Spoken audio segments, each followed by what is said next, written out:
ನೀವು ನಿಮ್ ಜೀವನದಲ್ಲಿ ಮದುವೆ ಆಗೋದು ಒಂದೇ ಬಾರಿ. ಅಷ್ಟೇ ಅಲ್ಲದೆ ಮನೆಗೇನಾದ್ರು ಇವೆಂಟ್ ನಡೆದ್ರು ಕೂಡ ತುಂಬಾನೇ ಅಪರೂಪ. ಅಂತ ಇವೆಂಟ್ ಗಳು ತುಂಬಾನೇ ಸ್ಪೆಷಲ್ ಮಾಡ್ಕೊಬೇಕು ಅಥವಾ ತುಂಬಾನೇ ಮೆಮೊರೇಬಲ್ ಆಗಿರ್ಬೇಕು ಅಂದ್ರೆ ನೀವ್ ಇವಾಗ್ಲೇ ನಮ್ಮ ದಾವಣಗೆರೆಯ ಪುನೀತ್ ಇವೆಂಟ್ ಮ್ಯಾನೇಜ್ಮೆಂಟ್ ಅವ್ರನ್ನ ಕಾಂಟ್ಯಾಕ್ಟ್ ಮಾಡ್ಬೇಕು. ವಿಡಿಯೋನ ಸೇವ್ ಮಾಡ್ಕೊಂಡು ಕಂಪ್ಲೀಟ್ ಆಗಿ ವಿಡಿಯೋನ ನೋಡಿ. ನಮಸ್ತೆ ಬೆಣ್ಣೆನಗರಿ. ಇವರು 2013 ಇವೆಂಟ್ ಮ್ಯಾನೇಜ್ಮೆಂಟ್ ಸ್ಟಾರ್ಟ್ ಮಾಡಿದ್ದು. ಇಲ್ಲಿ ತನಕ ಟೋಟಲ್ ಆಗಿ 1000+ ಇವೆಂಟ್ ಗಳನ್ನ ಮಾಡಿದ್ದಾರೆ. ಬರೀ ಕರ್ನಾಟಕ ಮಾತ್ರ ಅಲ್ಲ, ಬೇರೆ ರಾಷ್ಟ್ರಗಳಲ್ಲೂ ಕೂಡ ಇವೆಂಟ್ ಗಳನ್ನ ಮಾಡಿದ್ದಾರೆ. ಇಲ್ಲಿನ ಸ್ಪೆಷಾಲಿಟಿ ಏನಂದ್ರೆ ನೀವೇನಾದ್ರು ಒಂದು ಇವೆಂಟ್ ಇವ್ರ ಕೈ ಕೊಟ್ರೆ A to Z ಇವ್ರ ಇವೆಂಟ್ ಗಳನ್ನ ನೋಡ್ಕೊಂತಾರೆ. ಇವ್ರದೇ ಇವೆಂಟ್ ಇವ್ರದೇ ಫಂಕ್ಷನ್ ಅನ್ನೋ ತರ ನಿಂತ್ಕೊಂಡು ಪ್ರತಿಯೊಂದು ಇವೆಂಟ್ ಗಳನ್ನ ಕೂಡ ಸಕ್ಸಸ್ಫುಲ್ ಆಗಿ ಮಾಡ್ಕೊಡ್ತಾರೆ. ಸೊ ಇಲ್ಲಿ ನಿಮ್ಗೆ ಯಾವ್ಯಾವ ಸರ್ವಿಸಸ್ ಇದೆ ಅಂದ್ರೆ ಫುಡ್ ಇಂದ ಹಿಡಿದು ಡೆಕೋರೇಷನ್, ಫೋಟೋಗ್ರಫಿ ಪ್ರತಿಯೊಂದು ಕೂಡ ಇವ್ರದೇ ಆಗಿರುತ್ತೆ.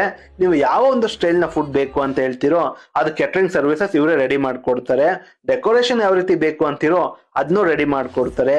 ಪ್ರತಿಯೊಂದು A to Z ಕೂಡ ಇವ್ರದೇ ಆಗಿರುತ್ತೆ. ಸೊ ನಿಮ್ಮ ಮನೇಲಿ ಕೂಡ ಯಾವ್ದಾದ್ರು ಇವೆಂಟ್ ಇದ್ರೆ ಇವಾಗ್ಲೇ ಇವ್ರನ್ನ ಕಾಂಟ್ಯಾಕ್ಟ್ ಮಾಡ್ಬಿಟ್ಟು ಆ ಡೇಟ್ ನ ಬುಕ್ ಮಾಡ್ಕೊಳ್ಳಿ. ಈ ಒಂದು ಇವೆಂಟ್ ಮ್ಯಾನೇಜ್ಮೆಂಟ್ ಲೊಕೇಶನ್ ಎಲ್ಲಿ ಬರುತ್ತೆ ಅಂತ ನೋಡೋದಾದ್ರೆ Vidyanagar police station, NH4 service road, Davangere. ನಿಮಗೇನಾದ್ರು ಇದೇ ತರ ಇನ್ಫಾರ್ಮೇಶನ್ ಬೇಕು ಅಂದ್ರೆ ಹಾಗೆ ನಮ್ಮ ಪೇಜ್ ನ ಫಾಲೋ ಮಾಡ್ಕೊಳ್ಳಿ.